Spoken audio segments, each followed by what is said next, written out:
Well, hello again, and here we are, late November, still outside. It's been very wet over these last few weeks, so I've not been able to get outside much, but I've got a lot to do.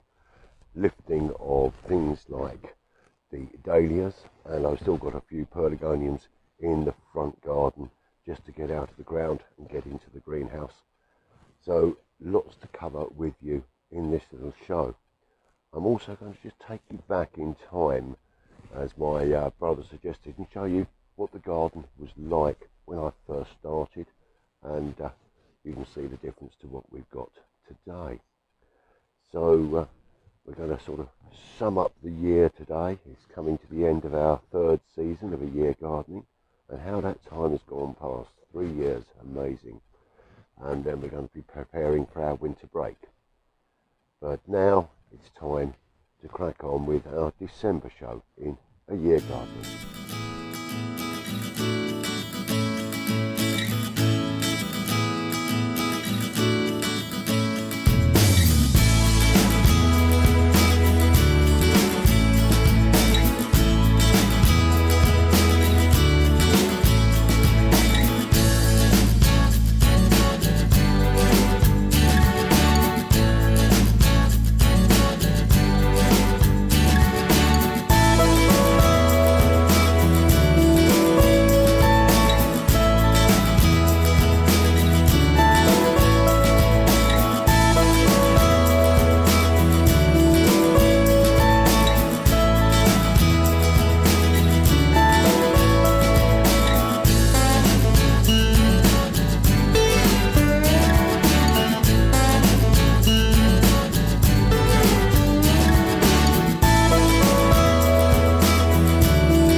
Well, I'm out here lifting the dahlia tubers. The ground is a lot wetter than I really would have liked it to be, because these have got to dry out, but also I've got to protect these from the frost. Now, they've kept flowering and flowering now. We're right the way through to near enough the end of November now, and the flowers have died off. It's time to lift them. So I'll just show you what I'm doing on that. When I'm lifting the tubers, I'm making sure that I can get the fork about 20 to 30 centimetres away from the plant. Give it a good lift. Now this ground is very wet, but I like to get the plant up nicely and then remove as much of this soil as I possibly can.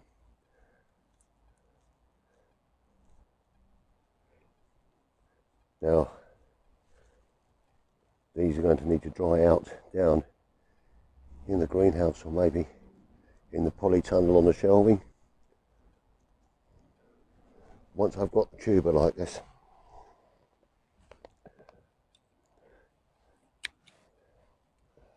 remove the foliage, put that into my tray,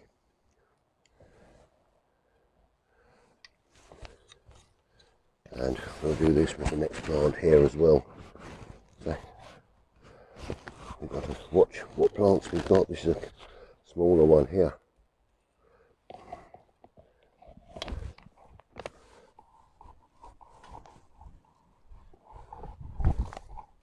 Find out where those roots are. There we go. There we go. Peel off this soil within the tubers. Take off that growth, and in the pot to dry.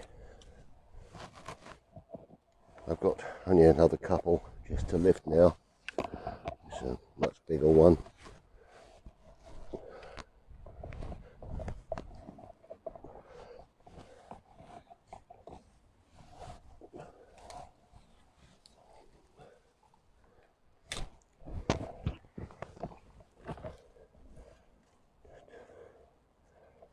getting all of this off of here as much as I can remove by hand. I don't want to damage the plant too much, but this compost does need to come off because we don't want the plants to rot.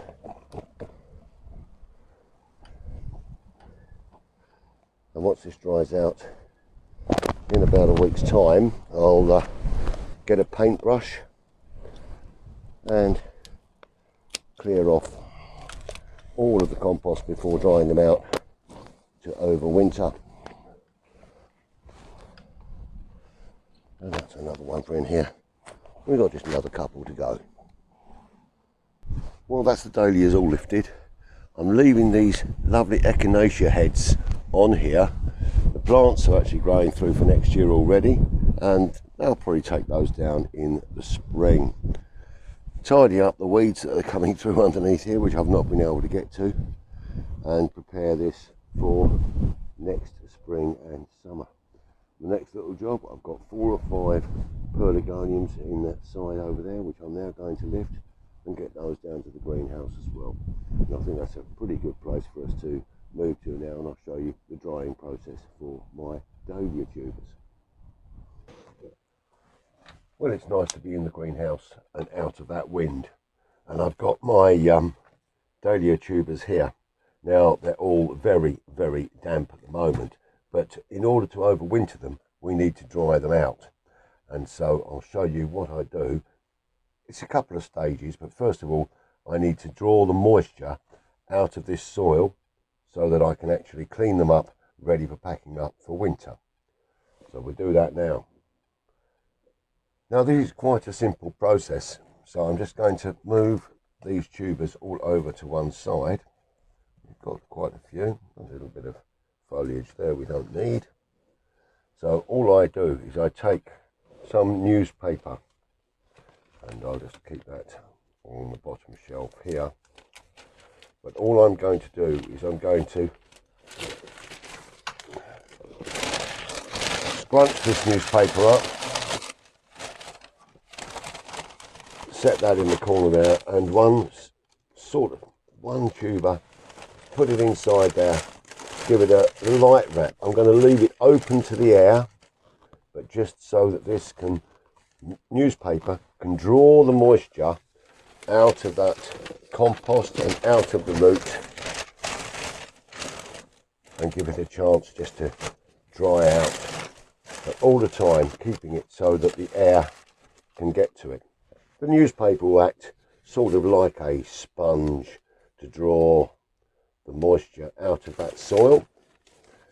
The great thing is that we can replace this in about a week's time, clear off this moisture,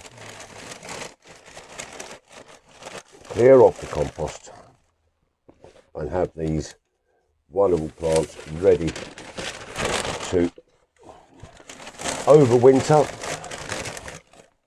to go back into the ground next spring and give us some lovely colour again.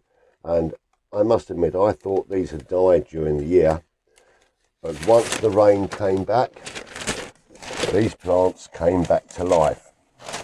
So I'm so happy.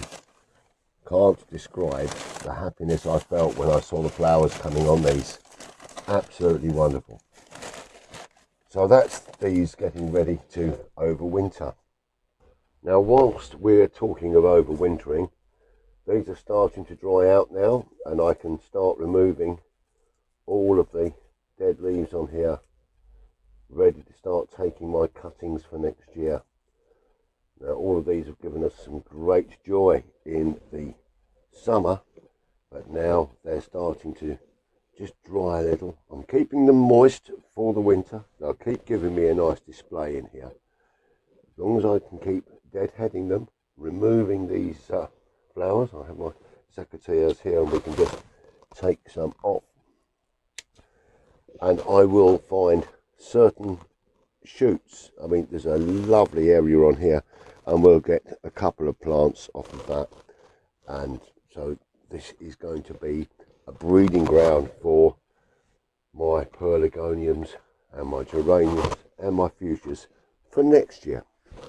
Now, something I'm going to be doing in the next few days or so, I'm going to be planting up some pea seeds to give us some additional flavour for salads during the winter. They won't come to peas, but it'll give us some pea shoots, which will be really, really nice for the winter. And all the time we can grow fresh, sustainable foods, we should be doing that.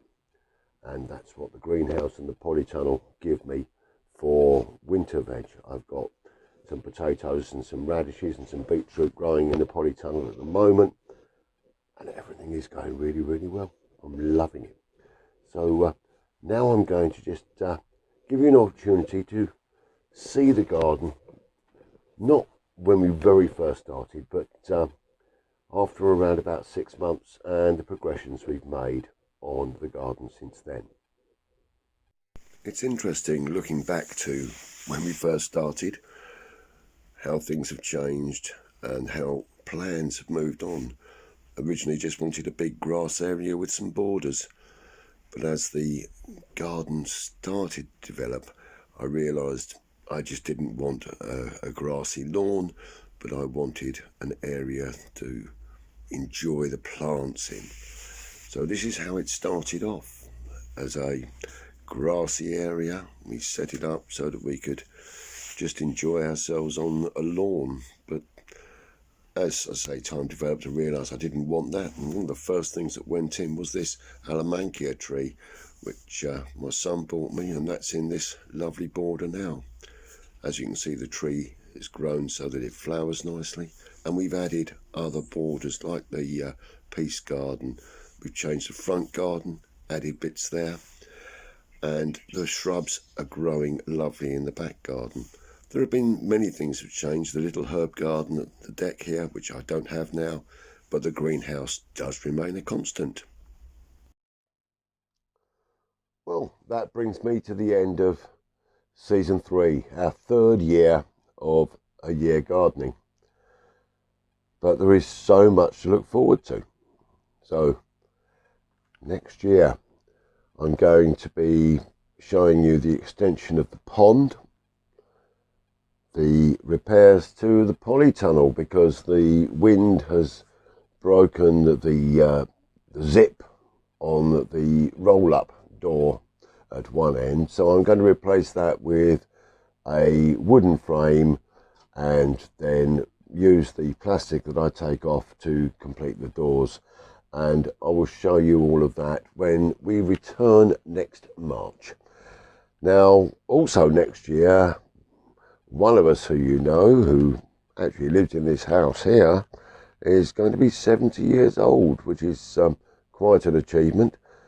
And also Julie and I will be celebrating our 40th wedding anniversary, so it's going to be quite a special year for us. Now, excuse me, the garden has been through quite a lot of trauma this year with the drought and the exceedingly hot and dry weather that we had. But everything has come back to life. Everything is looking wonderful. And we're preparing for next year. Hopefully it'll be a more normal year with the seasons in order, because when you look at the plants now and the fact it's the end of November, we've still got roses in flower.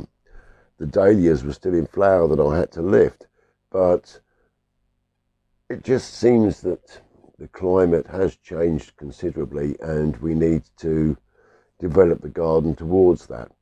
And with that in mind, I've got some new plants that I'm going to be putting in, some grasses and some more drought tolerant plants, because we don't know how things are going to go forward, and I just want the garden to be a nice relaxing place, and we're almost there.